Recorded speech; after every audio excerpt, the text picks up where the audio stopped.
Hey, it's Matt from Hidden Machine here. I'm not usually the one to talk about Warhammer games, but I did recently pick up the Necromunda hired gun. I'm going to say Munda because it reminds me of Fermunda cheese. I have heard some people also say Necromunda, but I don't know what the correct pronunciation is, and I honestly don't give a shit. I'm not into Warhammer or 40k or anything like that. I have nothing against it, but it's a made-up word that I don't care about, to be entirely honest. And it's funnier for me to say Munda because, again, I got some Fermunda cheese for you if you want to give me guff about how I pronounce the word.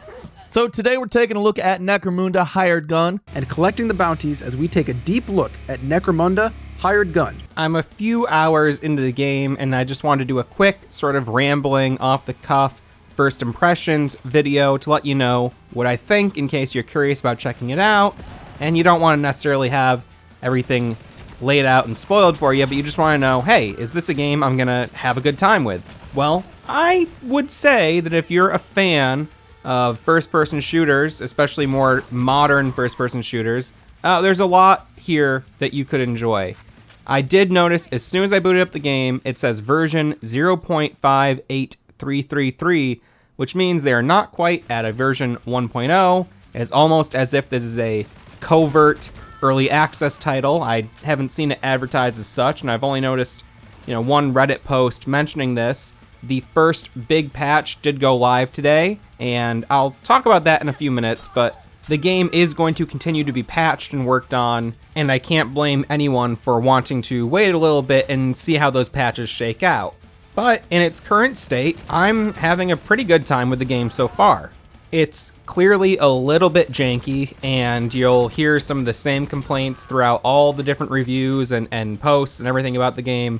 It does have some obvious flaws, and I'll mention those in specific in a minute here. Again, I just want to say, overall, I really am having a good time.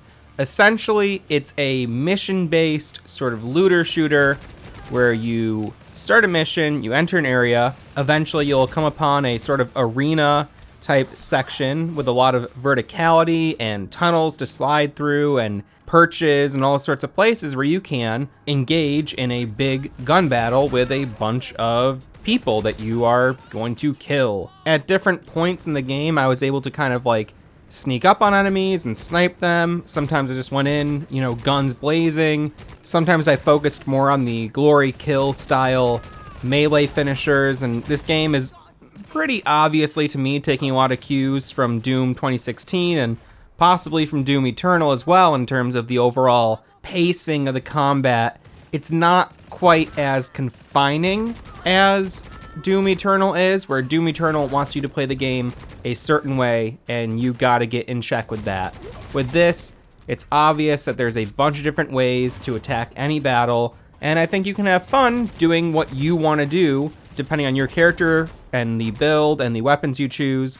You also have a little dog buddy who can help you out in battles, and in case anyone is curious, yes, you can pet the dog. Each of these missions eventually ends in a boss fight, and I'm only showing footage from the first couple missions because I don't want to spoil anything for anyone. But again, so far, I'm only about halfway through the game, admittedly. I'm really digging what's going on here. The story is a little bit confusing, but after every mission, you go to a hub world where the story advances, and you can interact with merchants and traders and explore the area a little bit. There's a little bit of loot to be collected. It kind of reminds me of the hubs that are found in the newer Wolfenstein games, more so than the hub in Doom Eternal. I know I'm kind of just jumping around here, but as you go through the missions and you're killing everybody and doing all that shit, you are collecting loot. And that loot is then either applied to your character in the form of different charms and sort of upgrade items that give you different status upgrades, and you can stack these, and you can actually use, I think, about 25 or 30 of them at any one time. And while a lot of the charms and things you'll find early on aren't super effective, it's the cumulative effect of having a bunch of them on and activated at the same time, and they're all passive. You don't need to do anything to activate them. It's kind of neat to go around and collect little bits and bobs to attach to your character and make them a stronger, more efficient killing machine. Any loot that you don't equip or keep, you then sell off, and you have, credits is the currency in the game, and you can use those credits to buy more guns and gear, or to upgrade your gear, or to upgrade the implants in your body to give you all sorts of other abilities and things that will help in the navigation of the areas or in the battle and combat sections. There's a whole lot of stuff to customize. You can also customize and upgrade your dog. And that dog kind of works as a basic sort of familiar. They have a sort of cooldown period between uses. You can summon them with a little squeaky toy. The game clearly has a sense of humor. The dog can help you spot enemies. The dog can attack enemies that come close to you. And the dog has other abilities that you can unlock and upgrade as you progress throughout the game. And really, that's about it. You're going through these missions, you're killing people. You can repeat missions or take side missions and collect more loot. And the game, again, taken from Doom Eternal, when you kill enemies, you can collect health from them. And there's also essentially a lives system with these stims. So you start a mission with 3 stims, and what that is as soon as you hit 0 HP, you automatically use a stim, and it's essentially an extra life. There's these checkpoints found throughout the levels, and you can buy more stims if you need them. I like that. It's more arcadey to me. It's the kind of thing where if an area is really kicking your ass and you need to maybe purchase an extra life or 2 to help get through it, you can do that. And I think it's something that makes the game more accessible to more people who maybe aren't like the greatest at FPS titles, but also it kind of breaks up the action in a way where it just makes me feel like I'm playing a game that I can pick up, I can run through a mission for 30, 45 minutes or whatever, and then put the game down. I'm also playing Yakuza Like a Dragon right now, and I'm about 80 hours into that game. And when I play it, I have a session that will last anywhere from like 2 to 4 hours, if not more. This is not necessarily that type of game. And while there is replay value with the side missions and all that stuff, it's definitely something that does lend itself to shorter sessions. And I know a lot of people appreciate that sort of thing because sometimes you want to go in, maybe you got an hour to play a game and you want to have a satisfying experience. Well, this game allows you to go in, do a mission, collect your gear and your loot and shit and upgrade your character and feel like you've accomplished something in the game, something that's going to, improve the next mission you do, and you can feel that incremental progress without having to sink dozens of hours at a time into the game. Now, I don't believe I mentioned this, but at the time of making this video, the first patch was released about 12 hours ago, so I do believe I was playing with this patch. And one of the first things they mention is that they have done some work on the dialogue sound mixing. They've tried to improve that, and they've brought up the overall global volume of the voiceovers. Now, everyone in this game has some sort of face covering or a face mask, not because of the pandemic, like in Postal 4, but rather it's probably because they didn't want to animate a bunch of lip syncing, and also I think it fits the aesthetic of the game. Everyone is so muffly, and the voices are so quiet, and there's an intro cinematic when you launch the game, and then I'm not going to go and do a full analysis, but as someone who is fairly experienced in audio mixing, I felt like there was between a -6 and -10 decibel drop in volume from that opening cinematic, and it was very confusing to me. Like, I was like, is this guy just whispering at me now? What's going on? But no, it's just that the game has weird mixing. I'll play a little clip here where the guys are talking real quiet, but the dog is barking wicked loud. They can't defend all the approaches. They come in from both sides, and from the dome floor.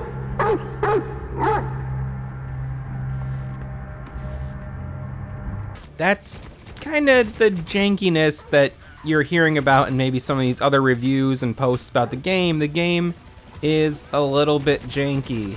Now, there's also a weird issue I experienced a few times where, because jumping and jumping off a wall and wall running and everything are all the same key or the same button, it sometimes doesn't work the way you expect it to. And I had a few times where the wall running kind of just snapped me to a different place than I wanted to be. And it made it so that when I was in a very intense battle, I didn't necessarily feel like I could safely use the wall running, even though you're encouraged to wall run. Like, there's text in the game that tells you when you're wall running, enemies can't hurt you as easily. It brings up your evasiveness. And also, you might get a little bit of aim assist when you're wall running and stuff and jumping. And, the game is clearly made to have you focus on momentum and speed and moving around and having this high-octane combat.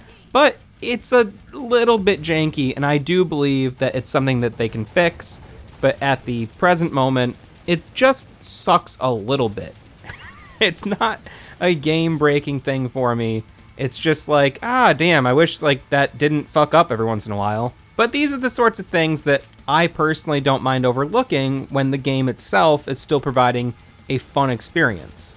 The group behind this game does have a lot of community updates and stuff. They're well aware of the performance issues and everything else that's going wrong with the game, and they are working on it. They're working on the updates, and they're trying to get it done. This is not a AAA studio. Most of their games, or I should say all of their games, they've only released 3 games, have basically met mixed reviews. They're a kind of middle-of-the-road studio who does some interesting stuff, but they're not quite hitting home runs. However, that doesn't mean that the games aren't fun and worth your time, especially if they're, half the price of a lot of AAA titles, if not a third of the price of a lot of AAA titles. The game currently, is on sale right now for 15% off, which puts it at, I think, around $31 or so. And to me, that's a fair price, especially if you think you're going to stick with it and enjoy some of the updates that are going to be coming on down the line. I did mention that, even though they updated the sound, it still seems a little off to me.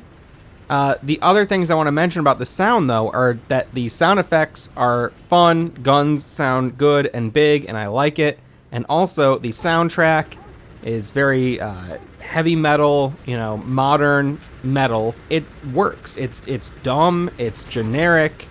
It's not like the most memorable riffs or anything. It's really just, heavy metal in a very modern sense, but it really, really works for the visual style, and the visuals are awesome. It just works for the whole tone of the game. The soundtrack, it's not as innovative as something like in Doom Eternal or Doom 2016, but it totally works. The riffs are good, the drums are driving, it fucking works. Now, the other thing I mentioned is the visuals. The visuals are really cool. I mean, I'm not really someone who goes out of their way to run stuff at, max settings. I'm not, always wowed by super realistic graphics. What I care more about is, does the game have a style? Does it have, if that is photorealistic, is that a style that's appropriate for the game? Well, this game has tons of style. It's dark and grimy and bloody and just nightmarish. Like, I feel like I've had nightmares in some of these corridors. It's got a really, really striking style, and the level design is really cool. And a big part of the game that's keeping me moving forward is just wanting to see more crazy shit. The gameplay is a lot of fun. It's not something that's getting by on style alone. Like, the shooting is fun. I like exploring for loot. I like the whole fucking package, honestly. I think right now it's maybe like a B plus, but I think that if they got a few more updates and fixed a few of the, just the kind of like looser, jankier things, I think this could easily be an A game. And I don't mean like a AAA title, but I mean like if I were to rank it, it's right now it's like a 6.5 or a 7. I think it'd easily be like an 8.5 or a 9. I don't think this is a title that's going to go down in history as one of the greatest games of all time, but, for $30-$35, it's pretty fucking good. And I think it will only get better as the developers continue to update and patch it and kind of smooth out the bugs and get more feedback from the community. But as it stands right now, I say, hey, I like it. I fucking like it. Anyway, that's it. Just want to give a quick little first impression, little rundown of the game, show some footage, and kind of talk about what I was feeling in my first X number of hours experiencing Necromunda Hired Gun. See ya.